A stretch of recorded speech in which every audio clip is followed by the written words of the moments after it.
Hey guys, sejam bem-vindos a mais um conteúdo por aqui. Hoje eu vou compartilhar um set muito especial que a gente fez com o Lucas Augustinho. Se preparem aí, porque esse é mais um FJR on set.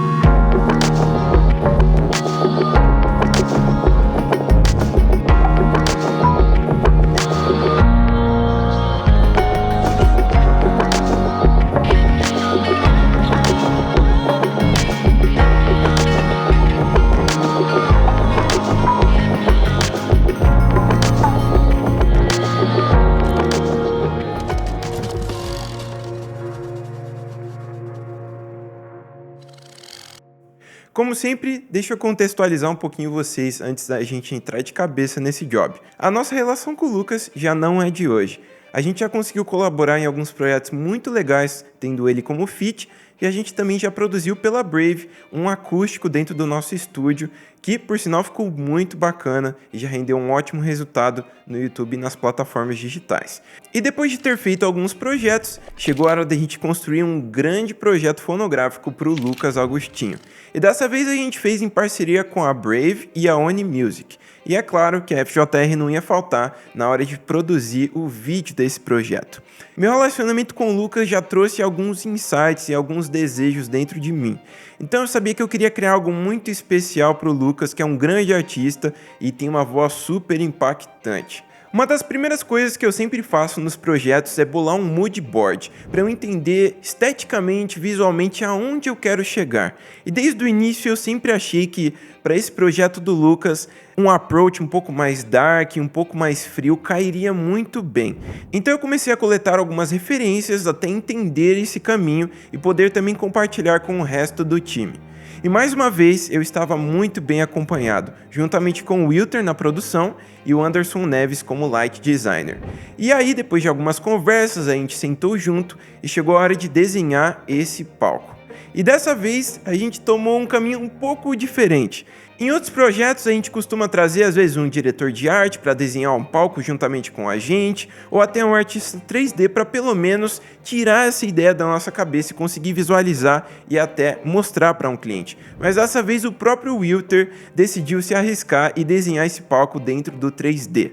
Então a gente já tinha a nossa locação, que seria a Igreja Central, é um espaço muito bacana que a gente costuma produzir vários projetos ali.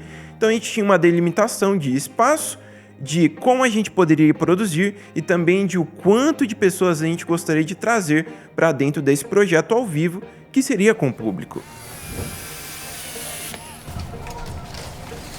Agora tem um espaço para cair, tá de boa? Vamos simular primeiro a linha, pra gente ter certeza onde tá morrendo isso antes de fixar. Aqui não tem como colocar, isso aí tem que ser manual. Que foi esse quadro aqui morre bastante. Ah não, apesar que eu não lancei, velho. Em cima, vai fazer isso aí no teto inteiro? Ajustando as medidas porque na vida nada é exato. 2, 4, talvez sobe, eu acho. Se sobrar, faz. Vocês que já acompanham o on-set já devem saber que eu tenho uma paixão por utilizar quinas de ambientes para fazer gravações. Eu acho que essa técnica nos possibilita ter mais profundidade dentro de um espaço não tão grande. Então, basicamente, a minha ideia para esse cenário foi criar um cubo de plástico. Mas como assim, Flau? Através do meu mood board eu desenvolvi essa estética mais dark, fria, e eu precisava de um material reluzente que ao mesmo tempo também deixasse opaco e meio esfumaçado que a gente tinha no plano de fundo da Igreja Central. Ou seja, algo que pudesse me ajudar tanto com a minha iluminação, com a minha fotografia, mas também suavizar os elementos que eu tinha atrás desse palco, esconder a bagunça de certa forma. E depois de algumas viagens e buscas com o Wilter desse material, a gente encontrou um plástico específico e começou a desenhar esse palco. Então basicamente a gente trabalhou ali com várias fileiras cortadas de plástico e construiu um grande cubo, até parecido com um plástico de açougue, se eu posso dizer dessa forma. Foi uma das referências que eu lembrei na hora, por mais engraçado que seja. E depois de ter construído essa base do nosso cubo, a gente vai para a parte de dentro, onde a gente vai criar elevações em alturas diferentes para a gente colocar público, banda e o Lucas. E eu quis trabalhar uma espécie de pirâmide onde no centro a gente tivesse o Lucas, logo em seguida a banda e no nível do chão o público. Isso criou uma profundidade muito legal e também novas perspectivas e novas oportunidades para a gente fotografar todo esse stage. A gente sempre tenta ir para um caminho específico, né? Então, como a gente está com muitas linhas diagonais, muita perspectiva, a gente até utilizou da iluminação no estilo Strip LED para a gente marcar bem esses formatos de quina que a gente tem dentro do nosso cenário.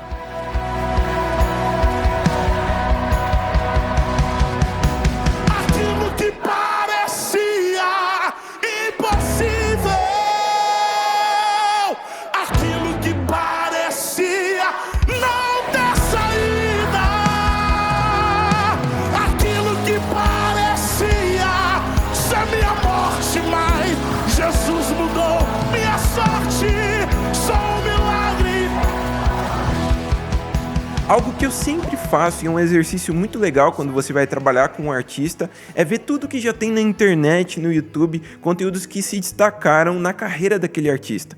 Então o que eu entendi? O Lucas Agostinho já era um artista muito bom de ao vivo, tão bom que várias igrejas que ele passa ou shows que ele faz, o pessoal pega essa transmissão, sobe no YouTube e esses vídeos acabam até explodindo. Então naturalmente ele é um cara muito bom de ao vivo. Mas por outro lado ele já tem muitos vídeos estilo show dentro da internet. Então eu não criaria mais um ambiente estilo show para captar e ser o primeiro grande projeto autoral do Lucas. Eu teria que ir por algum outro caminho. Então, tendo o nosso stage montado, na hora de fotografar e iluminar esse cenário, eu escolhi um approach um pouco diferente de uma iluminação de show. A gente trabalhou com uma fotografia um pouco mais para o cinema, excluindo ali o uso de moving lights, de luzes muito piscantes, muito oscilantes e tendo nuances um pouco mais suaves, até trabalhando com uma espécie de degradê e movimentos mais tranquilos. Eu acho que isso deu uma cara bem artística para o projeto e realmente destacou esse conteúdo, dentre outros conteúdos que já têm êxito e sucesso no YouTube do Lucas Agostinho e até canais que postam vídeos dele. Tendo o Anderson Neves como nosso light designer, na hora de escolher os refletores eu passei essa visão de fotografia e a gente fez escolhas bem legais. Então, começando ali em como iluminar todo esse plástico. A gente escolheu a iluminação de ribaltas, tendo a possibilidade de fazer leves animações pixel a pixel, para que essas ribaltas pudessem estar abaixo ali, coladas aos plásticos, pudesse criar todo esse cubo, né, em volta, mas também rebatendo no próprio plástico, já iluminassem o nosso coral e o nosso público que estavam ali no primeiro nível. Agora passando para a luz de fotografia do Lucas e da banda, a gente escolheu trabalhar com um source mais difuso. Então o Anderson gosta muito de usar uns LED panels que eu curto demais. Eles não vão trazer muitas sombras duras pra gente e a gente vai ter uma luz mais homogênea no Lucas, estando em primeiro plano, e depois na banda. Automaticamente, eu sempre usei aquele truque de trazer mais um lado do que o outro, para a gente pelo menos ter uma perspectiva, um nuance um pouco mais dramático na pele do Lucas. E agora passando para um lado mais de efeitos e nuances, a gente colocou mais alguns strip LEDs.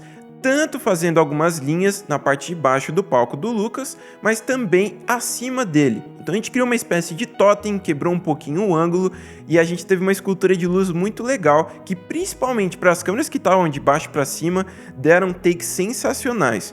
E o bacana do strip LED, que é uma luz difusa, pequena, muito leve e que nos possibilita ter animações bem interessantes de acordo com o ritmo e a vibe de cada canção. Tem a luz de frente tá ali, ó, uma das. Pega um haze bem legal em volta, saca, quando liga. Aquele contraste é bem filme mesmo. E algo que eu acho muito importante também trazer e retratar num projeto desse, onde a gente tem um artista exclusivo, o projeto é dele, a gente precisa trazer essa diferenciação entre público, banda e artista, é tentar destacar ele de algum jeito. Às vezes com a luz de fotografia, às vezes com um efeito, às vezes no cenário, em uma altura. E dessa vez eu utilizei da altura do palco, mas também da cor que a gente tinha no piso e, para dar um toque final, uma luz de contra. Então, para fazer essa marcação, eu utilizei um elipso RGBW focado no Lucas bem duro.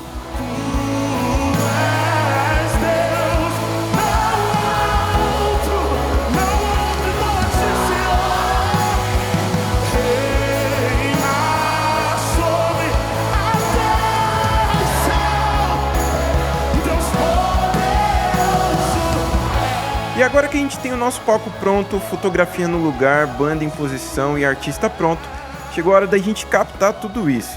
E para esse projeto em específico, a textura que eu estava em mente é uma textura Canon Cinema.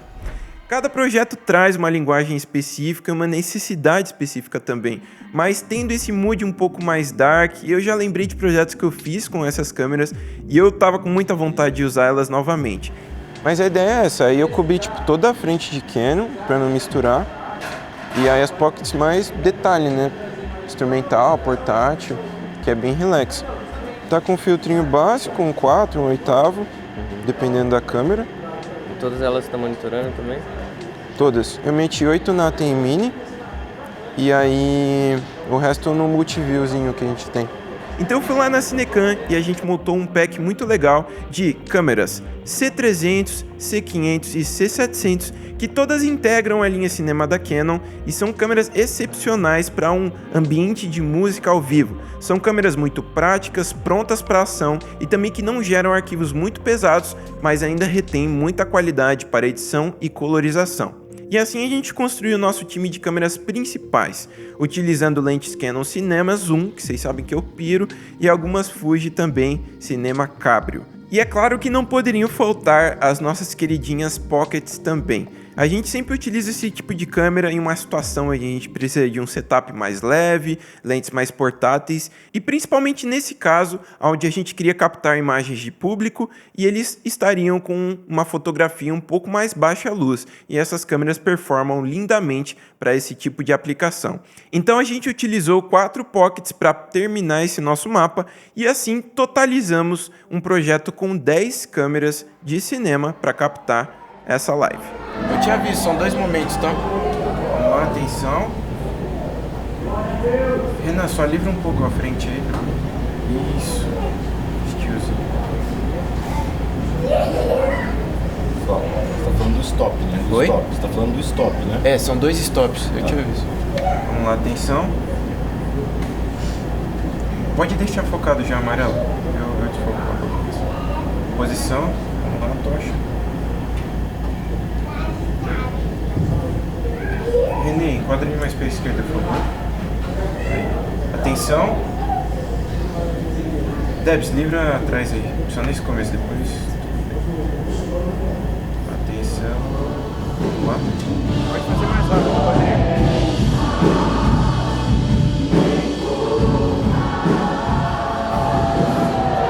Toca de lado, cara.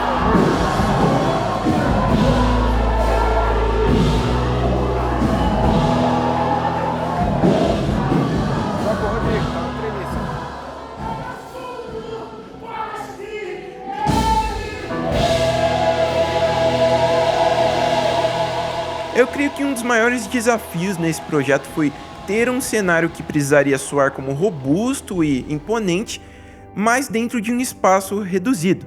A gente estava captando de dentro para fora e a gente precisaria mostrar vários nuances e aspectos de grandiosidade desse cubo que a gente se propôs a criar.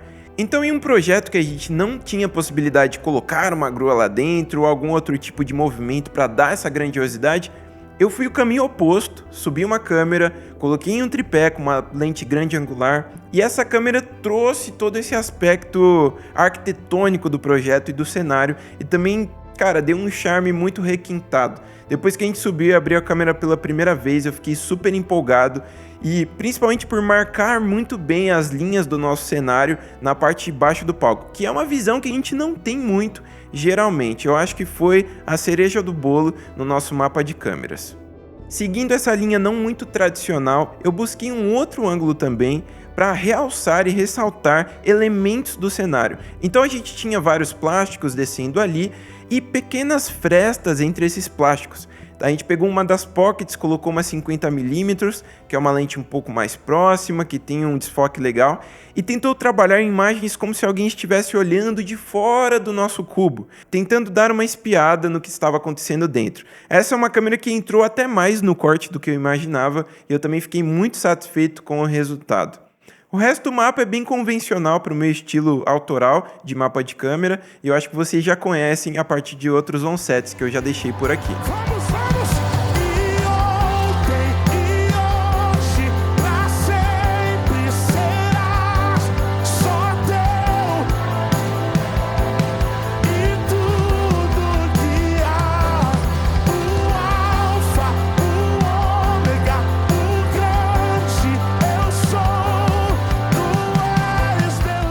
particularmente fiquei muito feliz com o resultado desse projeto. A edição dele também foi muito meticulosa, muito característica, a cor também. Eu acho que foi um projeto bem diferenciado e que no final do dia ficou a cara do Lucas e cumpriu o seu propósito, que era trazer um produto ao vivo de live session, mas que diferenciasse muito do que o Lucas já tinha dentro do YouTube. E para a gente tirar esse projeto do papel, pessoal, pode parecer simples, pode parecer rotineiro, vocês que sempre assistem os onsets, mas foi bem desafiador. A gente precisou contar com uma equipe muito proativa, muito hands-on, principalmente para construir esse cenário. Muitas pessoas a gente somou por ter um curto período de tempo, né, para produzir esse cenário. Às vezes pessoas que nunca tinham tido uma super experiência em direção de arte. E você poder contar com pessoas assim faz total diferença. E se você também tem vontade de fazer parte de um ambiente assim, de se juntar a uma grande equipe, eu quero te convidar a conhecer a FJR School, que é a nossa escola audiovisual. Lá a gente mostra todo o passo a passo que você precisa ter para conquistar uma carreira de excelência e sucesso dentro do audiovisual. A gente tem aulas desde o início sobre pré-produção, captação, pós e todos os aspectos necessários para você ter êxito nessa incrível jornada audiovisual. O link para você se tornar um aluno hoje mesmo está aqui embaixo e eu te espero do lado de dentro. E como sempre, guys, para mim é um prazer estar abrindo as portas dos nossos sets aqui para vocês. Se você curtiu esse conteúdo, já deixa aquele like e também comenta aqui embaixo qual foi a parte favorita desse bastidor exclusivo que a gente trouxe hoje para vocês. Se você é novo por aqui, seja muito bem-vindo, se inscreva aqui no canal e já aperta o sininho para você não perder os próximos conteúdos. Mas por hoje é só, eu vou ficando por aqui, muito obrigado pela sua atenção e até a próxima.